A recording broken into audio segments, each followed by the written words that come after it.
નમસ્કાર મિત્રો, સ્વાગત છે તમારું આજના એક નવા વિડીયોની સાથે.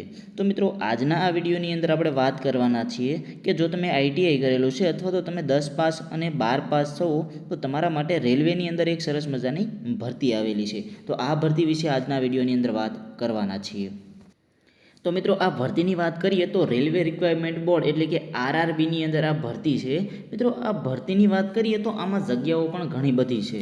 ટોટલ જગ્યા છે તે 6565 જગ્યાઓ છે અને આના ફોર્મ જો તમારે ભરવા હોય તો 30/6/2026ના રોજ આના ફોર્મ ભરાવાના ચાલુ થશે અને 29/7/2026 સુધી તમારે ફોર્મ ભરાશે.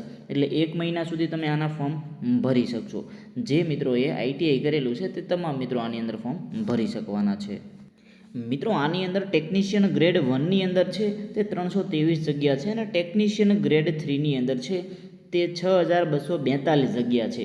હવે ટેકનિશિયન ગ્રેડ 1ની અંદર તમારે પે આઉટ છે તે 29200 રહેશે અને ટેકનિશિયન ગ્રેડ 3ની અંદર છે તે 19900 આની અંદર પે આઉટ રહેશે.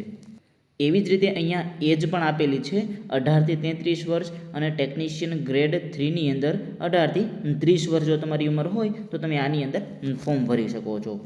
તો જે મિત્રો આની અંદર ફોર્મ ભરવા માગે છે તે 30 તારીખે તેના ફોર્મ ભરાવાના ચાલુ થાય છે અને 29/7 સુધી તમારે આ ફોર્મ ભરાવાના છે. અને મિત્રો, આ ફોર્મ ભરવા માટે એપ્લાય કઈ જગ્યાએ કરવાનું રહેશે કે અરજી કઈ જગ્યાએ કરવાની રહેશે તો અહીંયા તમને નીચે વેબસાઇટ પણ આપેલી છે www.rrbapply.government.in ઉપર તમે છે તે આનું રજિસ્ટ્રેશન એટલે કે અરજી કરી શકશો. હવે આમાંથી મોટાભાગના મિત્રોને એ કન્ફ્યુઝન હશે કે આની અંદર ડોક્યુમેન્ટ કયા કયા જોઈએ. તો મિત્રો, ડોક્યુમેન્ટનું લિસ્ટ તમારે 29-30 તારીખ સુધીમાં આવી જશે એટલે આપણે તેનો વિડીયો બનાવી દઈશું. ત્યારે તમને જાણ થઈ જશે કે આની અંદર કયા કયા ડોક્યુમેન્ટ જોઈએ. કેમ કે ફોર્મ ભરવા માટે આપણે તમામ ડોક્યુમેન્ટ તેની અંદર જોઈએ, પણ કયા કયા જોઈએ તેનું હજુ કંઈ નક્કી નથી. એટલે તેનું પણ આપણે જે નોટિફિકેશન આવી જશે ત્યારે તેનો વિડીયો પણ લાવી દઈશું.